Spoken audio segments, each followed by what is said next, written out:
Masyarakat di sini dulu tuh kanibal, tapi sekarang sudah tidak karena dorang sudah kenal agama. Kita juga perlu jaringan telepon sama internet supaya bisa jual kita punya hasil alam.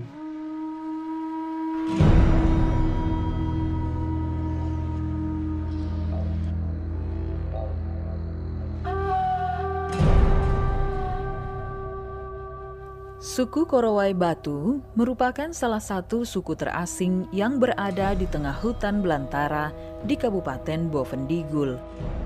Keberadaan suku Korowai Batu ditemukan sekitar 33 tahun yang lalu oleh sejumlah misionaris Belanda.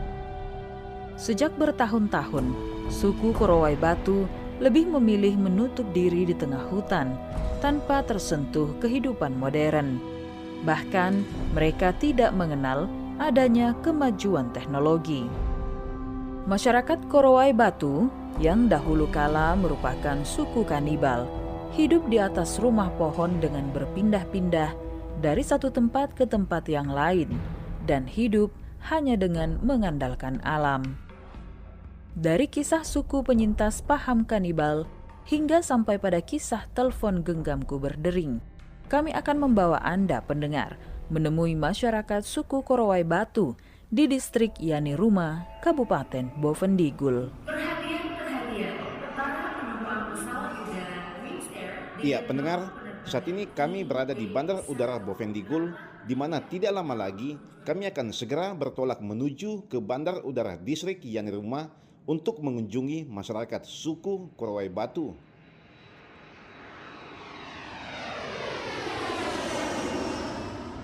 Hari itu, cuaca cerah mengawali perjalanan kami, dan setelah 35 menit penerbangan, akhirnya kami pun tiba di Bandar Udara Distrik Yaniruma. Kami pun harus melanjutkan perjalanan menggunakan perahu ketinting untuk dapat melihat langsung kehidupan warga suku Korowai Batu. Ya, pendengar, saat ini kami akan melanjutkan perjalanan dengan menggunakan perahu ketinting, di mana kami harus menempuh perjalanan sekitar 1 jam untuk dapat sampai di kampung Korowai Batu. Nah, pendengar, di sepanjang perjalanan ini kami dimanjakan oleh pemandangan yang cukup indah yang semakin membuat kami penasaran untuk segera sampai di pemukiman masyarakat suku Korowai Batu.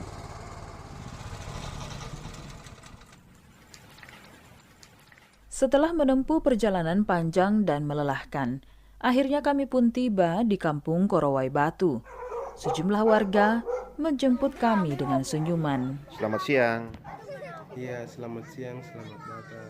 Ketika kami menginjakan kaki di kampung Korowai Batu, tidak nampak jalan beraspal, tidak ada puskesmas maupun sekolah, dan yang terlihat hanyalah beberapa rumah pohon yang menarik perhatian kami. Nyanyi lagu Indonesia, bisa kita tidak? Bisa! Tepat di bawah sebuah rumah pohon, kami menemui Yusak.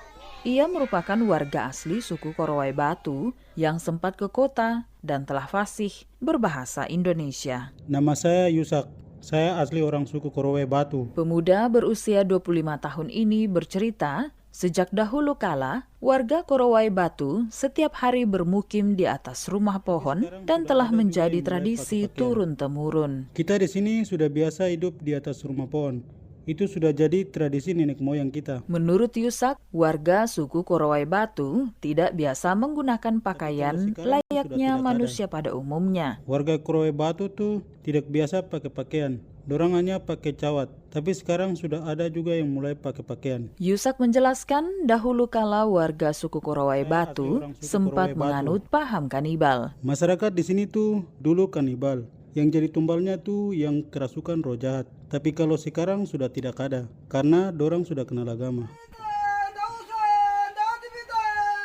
Tidak jauh dari tempat kami berdiri, kami menemui Ananias. Rupanya, ia sudah 2 tahun terakhir bekerja di kota, sehingga komunikasi kami pun berjalan lancar. Saya punya nama Ananias, biasa saya bawa hasil alam untuk jual di kota. Ananias bercerita sejak bertahun-tahun, warga suku Korowai Batu sangat terisolasi karena tidak adanya layanan telepon seluler. Warga Korowai Batu setengah mati. kita terisolasi sekali karena tidak ada jaringan telepon, internet juga tidak ada. Menurut Ananias, tidak adanya layanan telekomunikasi mengakibatkan warga suku Korowai Batu kesulitan dalam memasarkan hasil alam yang sangat melimpah. Kita punya hasil alam ini banyak, ada daging rusa, daging babi, ada ikan juga banyak, tapi kita tidak bisa jual karena tidak ada jaringan telepon dan internet. Jadi kadang hasil alam itu rusak saja di tengah hutan.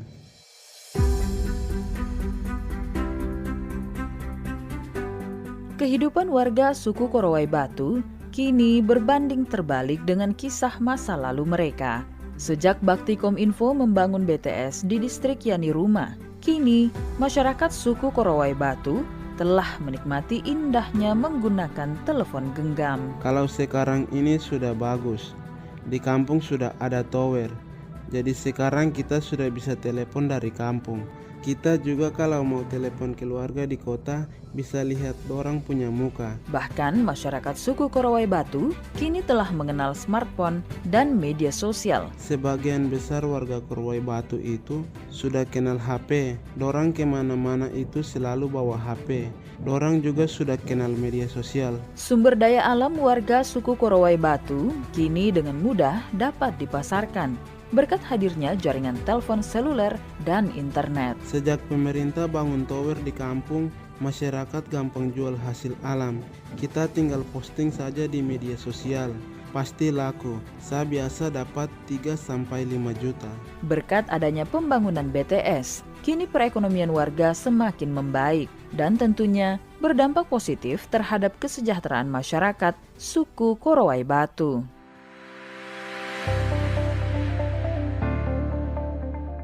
Kepala Dinas Kominfo Kabupaten Bovendigul, Lambertus Fatruan, mengungkapkan pihaknya akan berupaya mendorong hadirnya layanan telepon seluler dan internet di seluruh wilayah Kabupaten Bovendigul. Untuk pembangunan BTS yang dibangun oleh Kementerian Kominfo melalui Bakti, dari 72 sudah terpasang 61. Dari 61 ini sudah merata di semua distrik.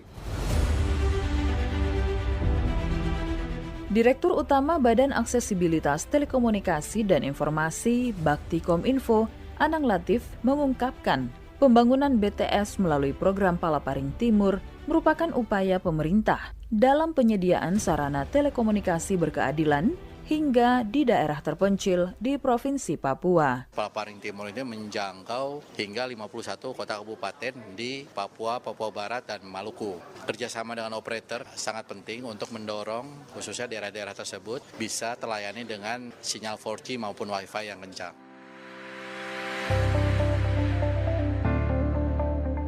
Menteri Kominfo Johnny G. Plate menegaskan kehadiran jaringan telepon seluler dan internet hingga di pelosok negeri sesuai komitmen bersama negara peserta presidensial G20 dalam upaya peningkatan teknologi digital dalam perbaikan ekonomi global. Kami mengajak para anggota G20 untuk membahas isu penting ini sebagai wujud untuk mengupayakan pemulihan ekonomi global melalui teknologi digital. Pembahasan digital skills and digital literacy juga berperan sentral guna menghadirkan pemanfaatan teknologi digital yang produktif, yang inklusif, yang memberdayakan dan berkelanjutan.